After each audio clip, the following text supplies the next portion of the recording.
Sup? I'm sorry for the late review. Sister got married, holiday, so yeah. Let's talk about Kamen Geats episode 4. The episode starts with Sakurai filming his journal, recapping the last episode. He gets to overhear a phone call between Neon and her worried mother.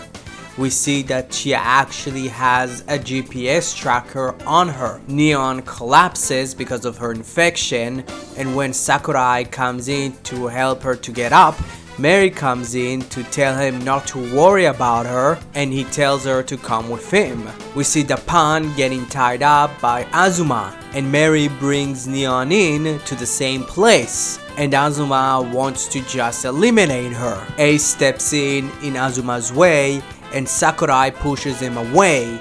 The pawn agrees with Azuma's point of view because their mission is to kill all of the zombies. But Ace retorts that the reason he didn't finish him off is because he didn't fully transform into one yet. Neon starts thinking that's going to be her final time being alive, concerned about becoming a zombie and biting Ace and Sakurai. She explains to them that it's weird that she spent all of her time running away from home, but now she actually wants to come back home. Sakurai tries to cheer her up because he believes she wouldn't die so easily. Sakurai in the break room tries to understand why all of their misfortunes come one after another. Azuma tells him that this is a risk that he needs to take to grant his wish. Ace said that the granted wish is a compensation for their hard work.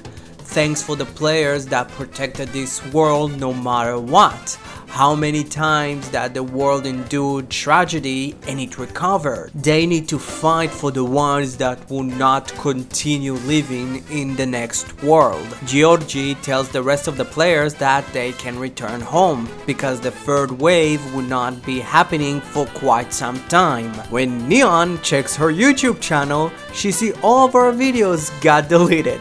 Damn, Toei, really? You needed to nuke her entire channel? Suddenly, she sees one of her bodyguards.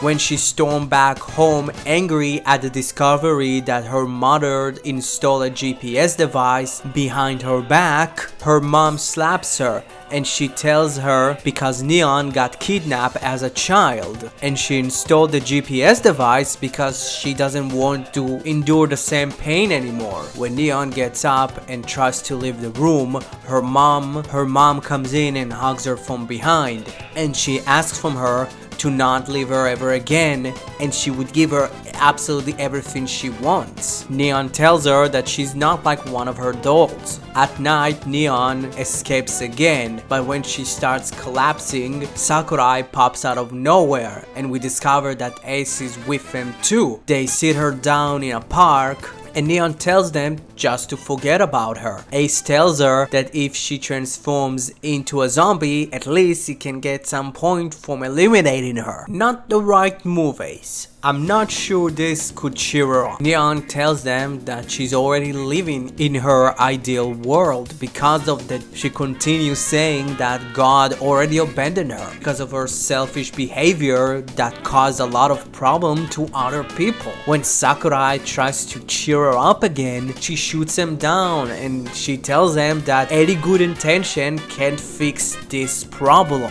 So the third wave starts. We see that actually Boffa got the magnum buckle out of the pan and he doesn't know how to use a gun because he swings it like it's a blunt weapon. What is your problem?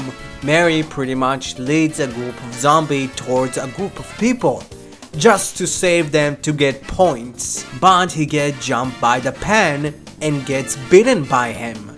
He tells them that was all his plans after he discovered that he got bitten, and he made that plan with Azuma. The pen knows that this is the end for him, so he tries to help Azuma to make his comeback and also screw the rest of the players. But on the opposite opinion, Neon decides not to give up because of Ace telling her and Sakurai that all of the damage that is being done by the Yamato just gets reset after every game that gets finished. And Sakurai decides to give her the boost buckle. We see Neon's true desire, and that is she wants true love. She gets an absolutely crazy transformation and she's busting up zombie heads left to right. With the help of the boost buckle, she's just flying around and doing crazy ass shit. But suddenly her infection gets her to collapse again, takes her down with him,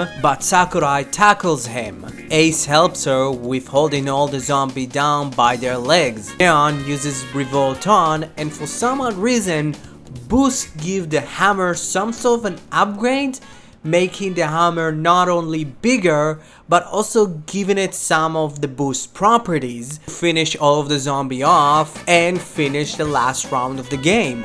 The boost buckle flies away again. The next user, or actually Sakurai, to use him. We see the Pan's and Neon's infection gets cleared. Tsurumi shows everybody the scoreboard. First place, it was Ace, second Bofa, third Tycoon, fourth Mary, fifth Neon, and in last place is the Pan. Between him and Neon, the score is so minuscule, it shows that if the Pan didn't attack anyone, he would probably continue. Ace says the same sentiment that I said right now. Pan starts laughing, telling them that they won't survive, and he's just waiting for who's going to get disqualified next. His ID cord disappeared, and after that, he disappears. Tsurumi picks up the blank desire driver, and she says that maybe the Pan wasn't worthy of being a Kamen Rider. Sakurai asks her what does she mean about being worthy, but she just dismisses all of them off until the next game. When Neon returns home, she blocks her mother's slap, and she tells her that one day she would live forever. We see the masked man with a new mask looks at the footage of the fight. Specifically, he looks at Geats and Bofa, and he states that he's looking forward for their showdown. Those who are dropped from the game are not worthy of being Kamen Riders. Another great episode overall. Focusing on Neon was the right choice. Learning about her past being kidnapped was very interesting, but like Ace, Azuma, and Mary, there is a lot more stuff that we don't know about yet. What's the deal with her mom?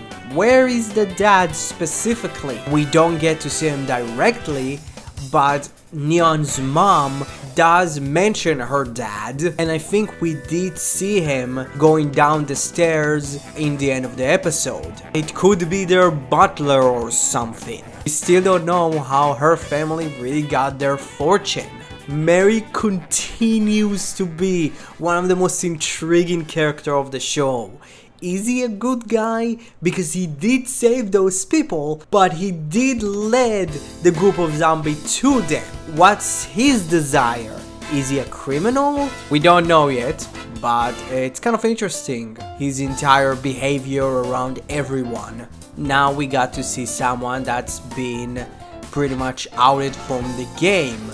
What happened to the people that get dropped off? Do they just die? Do they just return to normal life without any of the memories? The Desire Grand Prix and the Jamato? It's really sad to see another bear rider bite the dust. But next episode shows us that this is not going to be our final bear rider. And maybe this one would be a permanent one. Thank you very much for watching this video. I hope you enjoyed it. Next video is going to be about the latest episode of Ultraman Decker, and I'm going to talk about Dynamic Type because it was officially revealed by Subaraya. After that, it's going to be Futo PI. So yeah, thank you very much. Have a great rest of your day. Like, subscribe, and leave a comment. Thank you. Have a great one.